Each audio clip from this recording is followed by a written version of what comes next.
अंग्रेज अपना लगान और न्यूज लॉन्ड्री अपना हफ्ता कभी नहीं छोड़ते. Welcome to another episode of Hafta.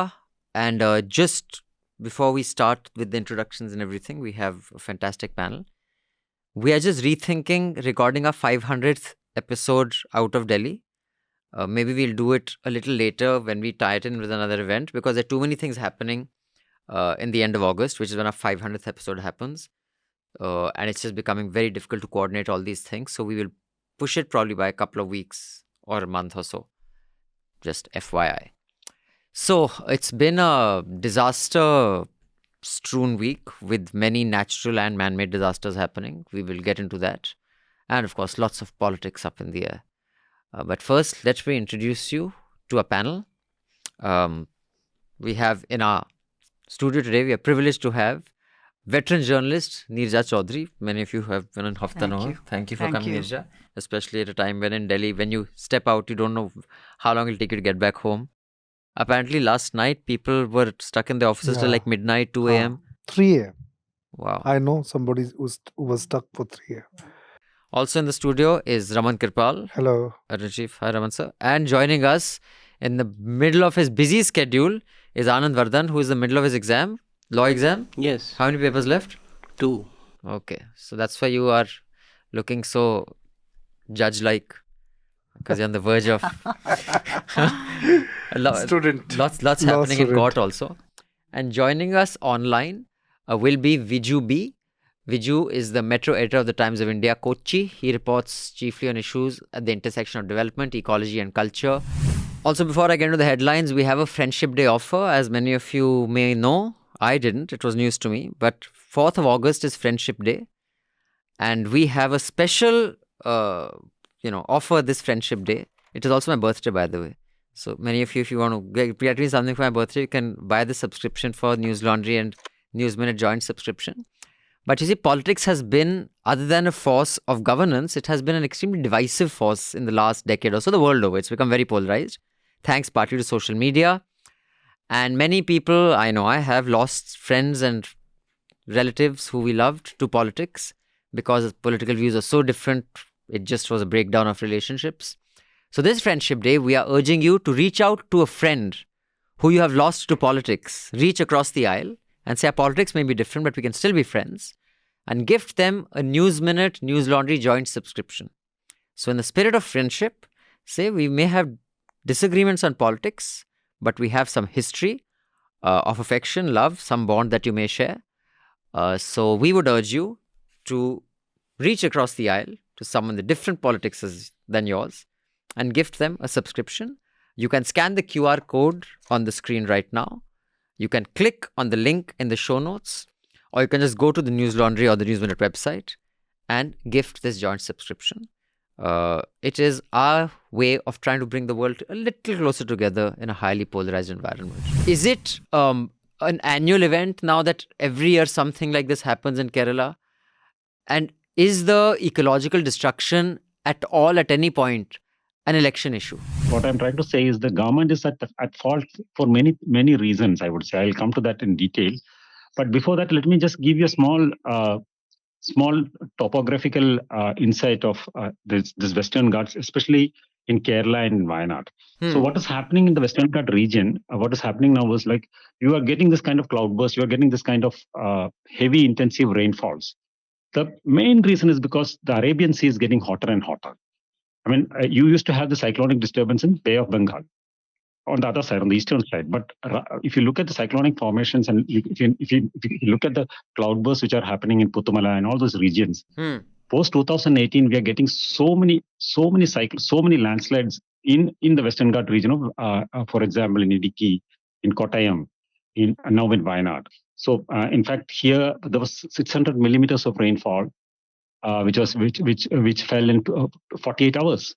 I mean, 600 millimeters of rainfall won't be much compared to, say, for example, the Mumbai floods, where 900 millimeters of rainfall Mumbai received. But you should understand the topography of Western Ghats, especially in this region and where this landslide occurred. This region is called... When we're talking about the cause of the landslide, it's not like there's, that forests have been wiped out, like in the Himalayas, or Nainital or Mussoorie back in the day when forests were wiped out. That has not happened at a local level, right? I mean, there is no such deforestation as an issue, that there are no trees to hold the soil. This is just extreme weather. Is that right? No, what I'm trying to say is, see, that's what I was trying to say. Climate change has become a reality. Now you will have landslides occurring in the Western Ghats every year. That's going to be an annual event, as you said that. Now, when that kind of landslides are occurring, see, landslides are occurring inside the forest also. Every other month, you get landslides in the forest. Nobody cares because there is no human casualty, isn't it? Only when the human casualty come, we report about it, isn't it? Yeah. So what should we do? We should not have construction there. Simple. Right. Period. Is it an election issue there? Ecological disasters. I am noticing in India it is becoming at least a little bit. And the third thing that I want to connect to this is, you know what Amit Shah said, and then the response of the Chief Minister Vijayan. Has the acrimony between state and centre got to a stage where even human lives are lost, but the politicking won't stop? Neerja, I would like you to weigh in on these three things. I would agree with you that the growing acrimony and contention between states and the centre, certain states and the centre, opposition states and the centre, that has probably prevented more permanent solutions from being found. Normally, like even the Delhi, in Rajendra Nagar, civil service aspirants studying coaching center in the basement, and it gets flooded and 3 of them die. Now it's come as a shock to the country. There are certain incidents that do shock the conscience of the country. Young people aspiring, they could have been my children. And this end, and so needless. Can't we even get these simple things right? That flooding doesn't take place in the basement. Elementary. But we don't seem to be getting it right. And today, Jaipur, another basement, 3 people have died, young people. Oh my God. God. Child, because of flooding. Last night in Delhi also, right? Yeah. So, of course, waterlogging, it's a very complex thing. It is not a driver driving fast alone.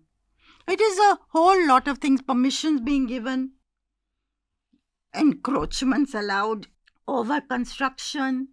Your zonal officer will turn his face the other way. Now, of course, there's a demand that municipal councillor, mayor resign. And so on. It's a very... And then, of course, what... Anand, just weigh in on this whole... The new villains of our country are IS training academies. Why are you such horrible people? One part of the city landmark we come across, but we ignore it, and it resurfaces in these discussions only. Why we didn't see what are these libraries? Are these libraries? These are not libraries, these are reading rooms. They are like... You mentioned this on the podcast. You've told us about these reading rooms that exist all over the country. They are, if you go into those rooms, they are not rooms, they are office cubicles. So you can concentrate. Yes. Concentrate. What was the reason that they emerged? Because of the supply-demand economics. The number of students coming to this area, also this is a middle class locality, New Rajendra Nagar. Mostly they were built after partition, yes. and there are a lot of Punjabi refugees there, and these and the rent there would be higher than South Delhi locality, because students from all parts of the country are coming. They are ready to pay anything. And students who, suppose, here the difference between, say, an activist, journalist and civil servant is that just identifying the problem is not your end. You have to be a problem solver. Right. You have to give solutions to it. Sure. What is the way forward? So what is the way forward? You have entered into an impasse with a strike, and the government is giving 10 lakhs. You are saying no, 1 crore for the compensation is what we need.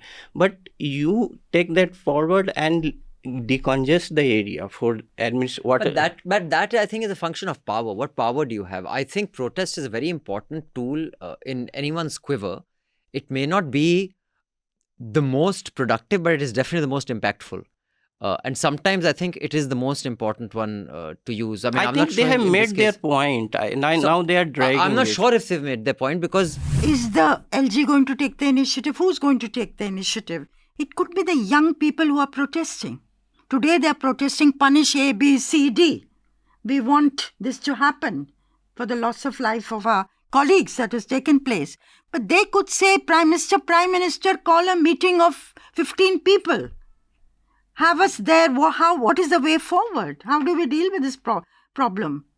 You know, we can have some driver fixed, and we can have 3 coaching center owners fixed. That's not going to solve the problem at all. sure. So therefore, where is the initiative? I think it's the younger people who are really exercised today, who are, with their water up to their thigh level yesterday protesting, Right. continuing to protest. While the old journalists are sitting in the press club with water up to their knees drinking. The Aam Aadmi Party government, they had set up a committee, and the experts, IITians, IIT expert, IIT Delhi, all these, were members.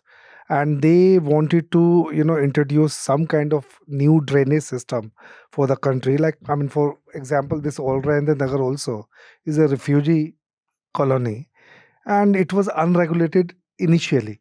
Okay, and later it was regularized.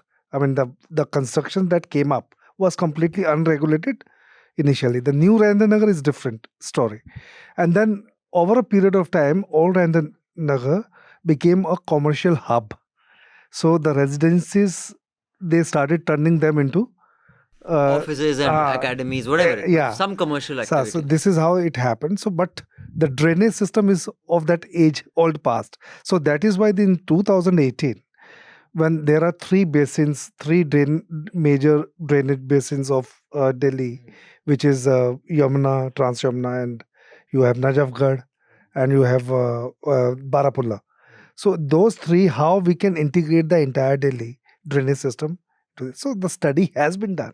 But the thing is, if you see the bickering that who governs Delhi between LG and Aam Aadmi Party, I mean, that is something which even Supreme Court has said it so No, clearly. the Supreme Court has weighed in. Huh? The Supreme Court cannot slap, I mean, it can, but it won't slap the governor with a contempt of court. Yeah. But I think at least and I have no problem if people call me partisan. Great. Thank you so much, Neerja, for joining us. Always a pleasure. But before you go, one last thing I should have asked you earlier. What is actually happening between Modi and Yogi? You know that viral video that has gone that he did not say namaste to Amit Shah and Modi, but he said namaste to Rajnath Singh. I hear that the fight is out in the open. Mr. Maurya is not holding back. He's making public statements against his chief minister. Two things. How bad is it? Look, one is that video, somebody sent it to me, and then that very person sent another message to me saying there is another video where Yogi has said namaste to the Prime Minister. There is? Okay. So, all kinds of things are going viral. But certainly there has been tension between Yogi Adityanath and his 2 deputy chief ministers, with Keshav Prasad Maurya openly attacking him for the defeat of the party in UP, and also between BJP Delhi and BJP Lucknow. Now, can they remove? Some people would like to remove Yogi Adityanath. Some people are concerned also that, do you need to give an OBC chehra to the party, because the BJP has lost ground with the Dalits and the OBCs, which is of immense concern to them. These are groups that had stayed with Narendra Modi in the last 10 years. Now, will they be able to do it? I don't know. It's a risky proposition. For the moment, बस मुफ्त में इतना ही मिलेगा. For the full uncut podcast, subscribe to Newslaundry and pay to keep news free. The best way to listen to The Hafta and indeed all our podcasts is through the Newslaundry app. You can download the app by clicking on the links given in the show notes. So do download our app and get the best podcast experience. And also pay for news and support a new news media ecosystem that Newslaundry is trying to encourage, where we are accountable to you because we run on contributions that you make. We don't take government ads, we don't take corporations ads, so that news serves the public, because when the public pays, the public is served. Subscribe to Newslaundry, click on the link in the show notes below and proudly say, I pay to keep news free.